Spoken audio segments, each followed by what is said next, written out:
channel. நாம இந்த வீடியோல எதை பத்தி பார்க்க போறோம்னா டெய்லி நம்ம லைஃப்ல அதிகமா யூஸ் பண்ற சென்டென்ஸ் வந்து இங்கிலீஷ்ல மீட் பண்ணி பேசுறது எப்படின்னு தான் நாம இந்த வீடியோல பார்க்க போறோம்.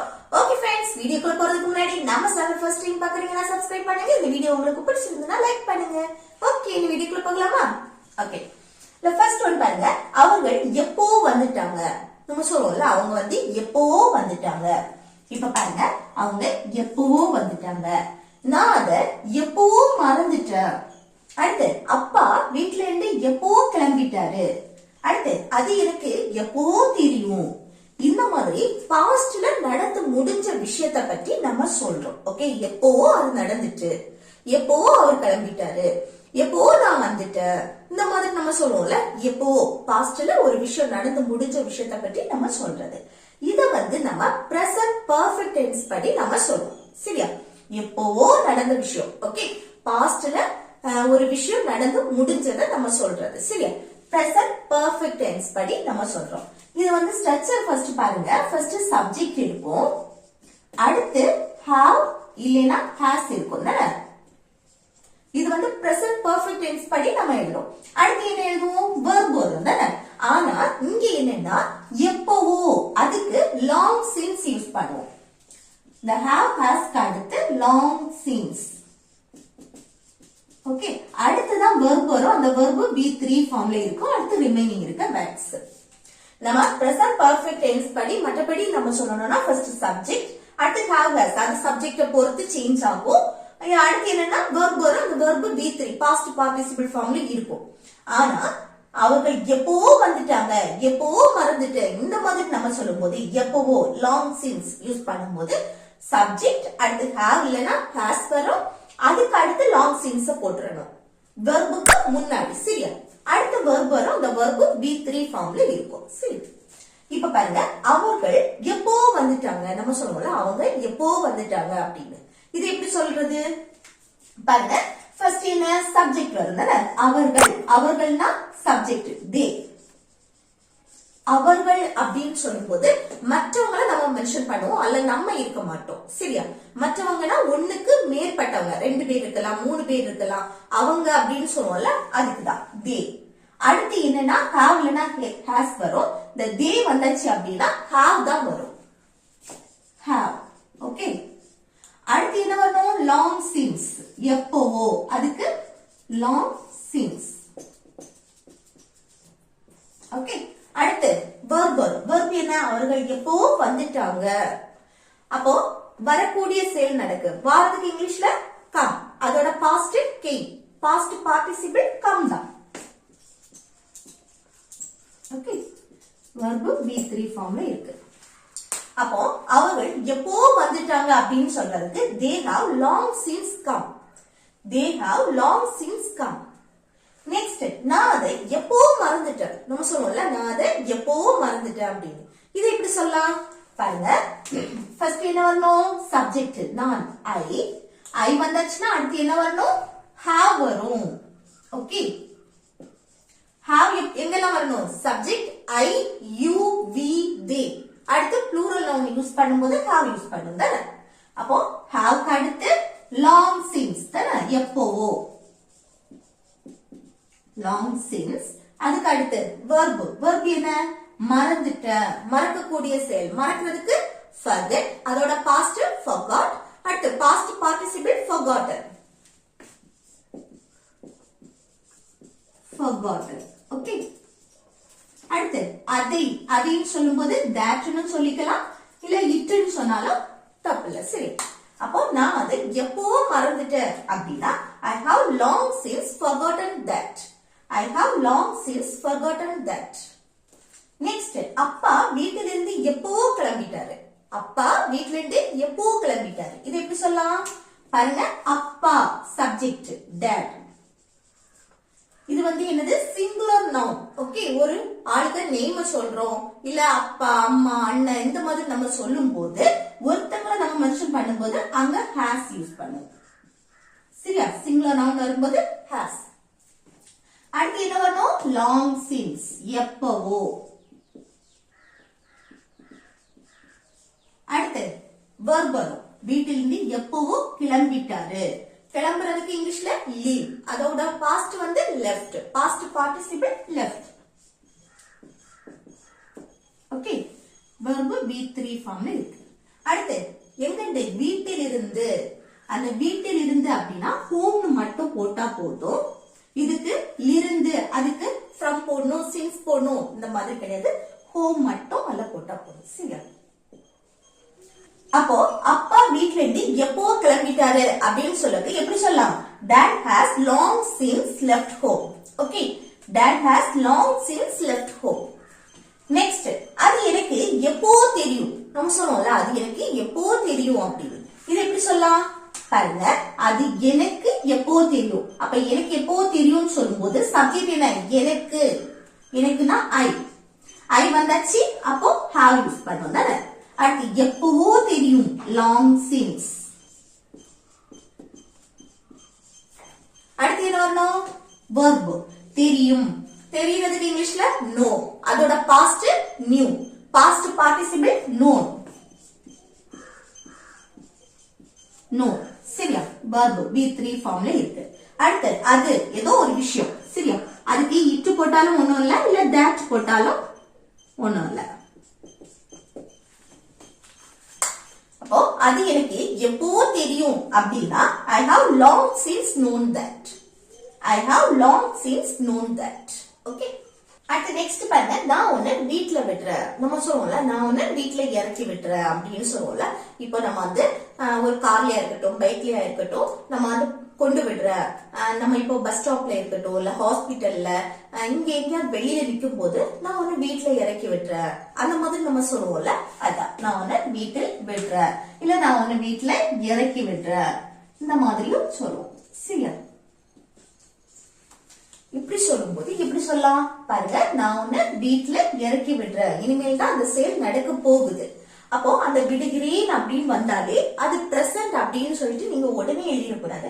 ஏன்னா நம்ம வந்து பேசுற விதத்தை நீங்க பாக்கணும்.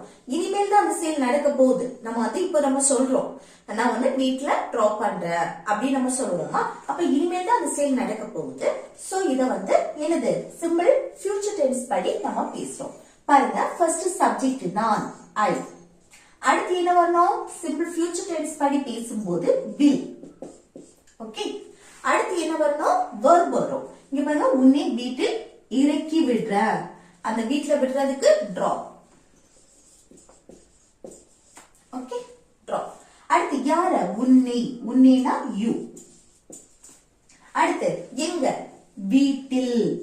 அப்போ ஒரு லொகேஷனை மேட் பண்ணி நம்ம சொல்றோம் அப்படின்னு சொல்லும்போது அங்க at யூஸ் பண்றதுனால at போட்டு home. ஓகே, நான் வந்து வீட்ல இறக்கி விடுறேன், இல்ல பஸ் ஸ்டாப்ல இறக்கி விடுறேன், இல்ல ஹாஸ்பிட்டல்ல இறக்கி விடுறேன். இந்த மாதிரி ஒரு லொகேஷன் நம்ம சொல்லும் போது ஒரு குறிப்பிட்ட இடத்தை நம்ம மெயின் பண்ணி நம்ம சொல்றோம் அப்படின்னா அதுக்கு முன்னாடி at யூஸ் பண்ணுவோம்.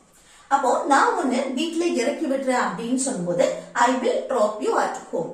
I will drop you at home. இது வந்து என்னன்னா இன்ஃபார்மலா நம்ம ஃப்ரெண்ட்ஸ் கிட்ட, ஃபேமிலி கிட்ட பேசும்போது நம்ம யூஸ் பண்றது. ஆனா இதுக்கு ஃபார்மலா எப்படின்னா drop off யூஸ் பண்ணணும். இதுதான் ஃபார்மலா நம்ம யூஸ் பண்றது. Okay, drop off. இது எப்படி யூஸ் பண்ணணும்னா ஃபர்ஸ்ட் சப்ஜெக்ட் போடணும் I. இது இல்லைன்னா இது ரெண்டுல எது வேணாலும் நீங்க பேசிக்கலாம். சரியா? I. அடுத்து will போடணும். அதுக்கப்புறம் drop ஆஃப் போடுறதுக்கு முன்னாடி, இந்த டிராப் ஆஃப் போடுறதுக்கு முன்னாடி இடையில என்னன்னா நம்ம யாருக்கிட்ட சொல்றோமோ உன்னை வீட்டுல இறக்கி விட்டுற, இப்படி யாருக்கிட்ட சொல்றோமோ அந்த ஆப்ஜெக்ட நம்ம இடையில போட்டுறணும். சரியா? Drop you off. அடுத்து அட் ஹோம் இந்த மாதிரி வரும். ஓகே, இது வந்து இன்ஃபார்மல், இது ஃபார்மல். நீங்க இதுல எது வேணாலும் யூஸ் பண்ணிக்கலாம். சரியா? அப்ப I will drop you at home இந்த மாதிரியும் சொல்லலாம். I will drop you off at home இந்த மாதிரியும் சொல்லலாம். ஓகே, நெக்ஸ்ட் வழியில் என்னை இறக்கி விடு. நம்ம சொல்லுவோம்ல, வழியில என்னை இறக்கி விட அப்படின்னு. இது எப்படி சொல்லலாம்? அதுல வந்து சப்ஜெக்ட் வரல, சோ verb தான் ஃபர்ஸ்ட் எழுதுவோம். வழியில என்னை இறக்கி விடு. அப்போ இறக்கி விடுறதுக்கு drop தானே? drop off சேர்த்து போடக்கூடாது. என்னை இறக்கி விடு அப்படின்னா drop me off இந்த மாதிரி போடலாம். Okay, drop me off. இடையில வந்து அந்த ஆப்ஜெக்ட் யார சொல்றோமோ அவங்கள நம்ம மெயின் பண்ணிட்டு அடுத்து ஆஃப் போடணும். drop me off on the way, வழியில். on the way. ஓகே, அப்போ வழியில என்னை இறக்கி விடு அப்படின்னா drop me off on the way. drop me off on the way. இல்லைன்னா drop me on the way. இந்த மாதிரியும் சொல்லலாம். நம்ம வந்து ஷார்ட்டா ஆஃப் போடாம drop me on the way. இப்படி இன்ஃபார்மலாவும் சொல்லிக்கலாம். சரியா? drop me on the way னு சொல்லலாம். drop me off on the way அப்படின்னு சொல்லலாம். அடுத்து அவனை drop பண்ணாத. நம்ம சொல்லுவோம்ல அவனை drop பண்ணாத அப்படின்னு. இது எப்படி சொல்லலாம்? பாருங்க, அவனை drop பண்ணாத நெகட்டிவ்ல சொல்றோம். சோ இதுல வந்து சப்ஜெக்ட் வரல. அப்ப நம்ம என்ன நெகட்டிவ்ல சொல்லும்போது don't. ஒரு செயலை செய்யாதே அப்படின்னு சொல்லும்போது don't போட்டு அந்த verb don't drop. அடுத்து அவனை அப்படின்னு சொல்லும்போது him. அடுத்து கூட ஆஃப் போட்டாலும் ஒண்ணும் இல்ல, போடாட்டியும் ஒண்ணும். சரி, அப்ப அவனை drop பண்ணாத அப்படின்னு சொல்றதுக்கு don't drop him off அப்படின்னு சொல்லலாம், இல்ல don't drop him அப்படின்னு சொல்லலாம். Okay, don't drop him off னு சொல்லலாம், இல்ல don't drop him னு சொல்லிக்கலாம். நெக்ஸ்ட், நான் உன்னை drop பண்ண மாட்டேன். நம்ம சொல்றோம்ல நான் உன்னை drop பண்ண மாட்டேன் அப்படின்னா மாட்டேன் ஃபியூச்சரை மெயின் பண்ணி நம்ம சொல்றோம். ஓகே, நான் உன்னை இறக்கி விட மாட்டேன், drop பண்ண மாட்டேன் அப்படின்னு சொல்லணும்னா எப்படி சொல்றது? பாருங்க, சப்ஜெக்ட் வந்திருக்கு. அப்போ சிம்பிள் ஃபியூச்சர் டென்ஸ் படி நம்ம நெகட்டிவா சொல்றோம். சப்ஜெக்ட் ஐ, அடுத்து என்ன பண்ணணும்? will not. ஓகே, நெகட்டிவ் சொல்லும்போது will not அதுக்கு பதிலா won't யூஸ் பண்ணுவோம். will notக்கு பதில் நெகட்டிவ்க்கு won't. அடுத்து என்ன வரணும்? verb. நான் உன்னை drop பண்ண மாட்டேன். drop உன்னை you. இல்ல ஆஃப் போட்டாலும் ஒண்ணும் இல்ல, போடாட்டியும் ஒண்ணும் இல்ல. சரியா? அப்போ நான் உன்னை drop பண்ண மாட்டேன் அப்படின்னா I won't drop you off. I won't drop you off. இல்லைன்னா I won't drop you. I won't drop you. இந்த மாதிரியே சொல்லலாம். ஓகே, அடுத்து நெக்ஸ்ட் பாருங்க, பாலா என்ன டிராப் பண்ணினார். நம்ம சொல்லுவோம்ல பாலா வந்து என்ன இறக்கி விட்டான் அப்படின்னு, கார்ல வந்து இறக்கி விட்டான். இந்த மாதிரி நம்ம சொல்லுவோம்ல பாலா என்ன டிராப் பண்ணினார். பாஸ்ட் முடிஞ்சு போன விஷயத்தை பத்தி நம்ம பேசுறோம். சரியா? அப்ப என்ன சிம்பிள் பாஸ்ட் டென்ஸ் படி எப்படி சொல்றது? ஃபர்ஸ்ட் சப்ஜெக்ட் பாலா, சப்ஜெக்ட் எழுதணும். அடுத்து என்ன வரும்? verb வரும் தானே? அப்ப verb என்ன? டிராப் பண்ணினார், டிராப். அதோட பாஸ்ட் dropped. dropped off அப்படின்னு சொல்லலாம். Okay, dropped off. அடுத்து இடையில என்ன வரும்? என்னை, என்னைனா me. அப்போ பாலா என்ன டிராப் பண்ணினார் அப்படின்னு சொல்றதுக்கு எப்படி சொல்லலாம்? Bala dropped me off. Bala dropped me off. இல்லைன்னா பாலா dropped me off இல்லாம இந்த மாதிரி சொல்லலாம். Bala dropped me. Okay, next, உன்னால என்ன வந்து பேருந்து நிலையத்தில் இறக்கி விட முடியுமா? நம்ம கேட்போம்ல, என்ன வந்து பஸ் ஸ்டாண்ட்ல ஒண்ணு இறக்கி விட முடியுமா அப்படின்னு கேட்போம்ல, அது எப்படி கேக்குறது? பாருங்க, என்ன பஸ் ஸ்டாண்ட்ல இறக்கி விட முடியுமான்னு கேட்கும்போது ஒரு செயலை செய்ய முடியுமா அப்படின்னு கேட்டா அங்க என்ன யூஸ் பண்ணணும்? கேன் யூஸ் பண்ணி கொஸ்டின் கேட்போம் தானே? Can first. அடுத்து என்ன? சப்ஜெக்ட் உன்னால் யூ. அடுத்து என்ன வரணும்? verb. verb என்ன? என்னை பேருந்து நிலையத்தில் இறக்கி விட முடியுமா? இறக்கி விடுறது. அப்போ drop தானே? drop off னு கூட சொல்லலாம். Okay, drop off. ஓகே, இடையில என்ன வரும்? என்னை, என்ன பேருந்து நிலையத்தில் இறக்கி விட முடியுமா? அப்போ drop me off. அடுத்து பேருந்து நிலையத்தில் ஒரு லொகேஷன் நம்ம சொல்றோம், அந்த இடத்துல அப்படின்னு சொல்லிட்டு. அப்ப என்ன பண்றோம்? at the bus stand. at the bus stand. Okay, அப்போ முன்னால என்ன பேருந்து நிலையத்தில் இறக்கி விட முடியுமா, இல்ல என்ன வந்து பஸ் ஸ்டாண்ட்ல ஒண்ணு இறக்கி விட முடியுமா, இந்த மாதிரி கேட்கும்போது can you drop me off at the bus stand? can you drop me off at the bus stand? இல்லைன்னா ஆஃப் இல்லாமலும் பேசலாம். சரியா?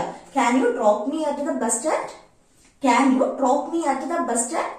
ஓகே, அடுத்து நெக்ஸ்ட், நீ அவனை எங்க இறக்கி விட்ட? நமக்கே போல, நீ அவனை எங்க இறக்கி விட்ட? இது எப்படி கேட்கலாம்? பாருங்க, எங்க இறக்கி விட்ட கொஸ்டின் கேக்குறோம். அதுவும் பாஸ்ட் முடிஞ்சு போன விஷயத்தை பற்றி நம்ம கொஸ்டின் கேக்குறோம். அப்ப எப்படி கேக்குறது? முடிஞ்சு போன விஷயத்தை பற்றி நம்ம கொஸ்டின் கேட்கும் போது simple past tense. Simple past டென்ஸ்ல கொஸ்டின் கேக்குறோம்னா அங்க did யூஸ் பண்ணுவோம் தானே. did எப்படி ஃபர்ஸ்ட் வந்து எங்க WH கொஸ்டின் வந்திருக்கா, அதனால அத ஃபர்ஸ்ட் எழுதுவோம். எங்கேனா where, அடுத்துதான் did போடணும். இப்போ இந்த WH இல்லைனா did தான் ஃபர்ஸ்ட் போடுவோம். சரியா? where did, அடுத்து சப்ஜெக்ட் நீனா you, அடுத்து என்ன வரணும் verb, அவனை எங்க இறக்கி விட்ட, இறக்கி விட்டுறதுக்கு drop. இதுல வந்து verb எப்பவுமே present formல தான் இருக்கும், ஏன்னா did வந்திருக்கு தானே. அப்போ drop off னு சொல்லலாம், இல்ல drop னு சொல்லிக்கலாம். இடையில என்ன வரும் அவனை, அவனேனா him. ஓகே, அப்போ நீ அவனை எங்க இறக்கி விட்ட அப்படின்னா where did you drop him off, where did you drop him off, இல்லைனா where did you drop him, where did you drop him. Okay, அடுத்து நான் அவனை வங்கி பக்கத்தில் இறக்கி விட்டேன். நம்ம சொல்லுவோம்ல நான் அவனை பேங்க் பக்கத்துல டிராப் பண்ண, அடுத்து என்ன ஹாஸ்பிடல் பக்கத்துல இறக்கி விட்டேன், இந்த மாதிரி நம்ம சொல்றோம்ல. அப்படி சொல்லும்போது எப்படி சொல்லலாம், இறக்கி விட்ட, பாஸ்ட் முடிஞ்சு போன விஷயத்தை பத்தி தான் நம்ம பேசுறோம். அப்ப சிம்பிள் பாஸ்ட் டென்ஸ் படி எப்படி, ஃபர்ஸ்ட் சப்ஜெக்ட் நான் ஐ, அடுத்து என்ன வரணும் சிம்பிள் பாஸ்ட் டென்ஸ் படி verb, அவனை வங்கி பக்கத்தில் இறக்கி விட்டேன், இறக்கி விடுறதுக்கு drop, அப்போ dropped, dropped off னு கூட சொல்லிக்கலாம், dropped off. யார அவனை, அவனேனா him இடையில போட்டுக்கலாம். சரியா? அடுத்து இங்க வங்கி பக்கத்தில், வங்கி பக்கத்தில் அப்படின்னு சொல்லும்போது நியர், பக்கத்தில்னா near the bank, near the bank இந்த மாதிரி சொல்லலாம். சரியா? அப்ப நான் அவனை பேங்க் பக்கத்துல இறக்கி விட்டேன் அப்படின்னு சொல்றதுக்கு I dropped him off near the bank, I dropped him off near the bank. இல்லைன்னா இந்த ஆஃப் இல்லாம I dropped him near the bank இந்த மாதிரியும் சொல்லலாம். I dropped him near the bank. Okay, next பாருங்க, இந்த ரெண்டுமே ஹோம்வொர்க். அதுல ஃபர்ஸ்ட் பாருங்க, என்னை அலுவலகத்தில் இறக்கி விடு, நம்ம சொல்லலாம் என்ன ஒண்ணு ஆபீஸ்ல இறக்கி விட அப்படின்னு. இப்ப இது எப்படி சொல்லலாம், இது எப்படி சொல்லலாம்னு கமெண்ட் பாக்ஸ்ல கமெண்ட் பண்ணுங்க. அடுத்து பாருங்க, நீ அவனை எப்போ இறக்கி விட்ட, நமக்கே போல நீ அவனை எப்போ இறக்கி விட்ட அப்படின்னு, இது எப்படி சொல்லலாம்னு கமெண்ட் பாக்ஸ்ல கமெண்ட் பண்ணுங்க. ஓகே ஃப்ரெண்ட்ஸ், இந்த வீடியோ உங்களுக்கு யூஸ்ஃபுல்லா இருக்குன்னு நினைக்கிறேன். யூஸ்ஃபுல்லா இருந்துச்சுன்னா இந்த வீடியோக்கு லைக் பண்ணுங்க, உங்க ஃப்ரெண்ட்ஸ்க்கு ஷேர் பண்ணுங்க. ஓகே.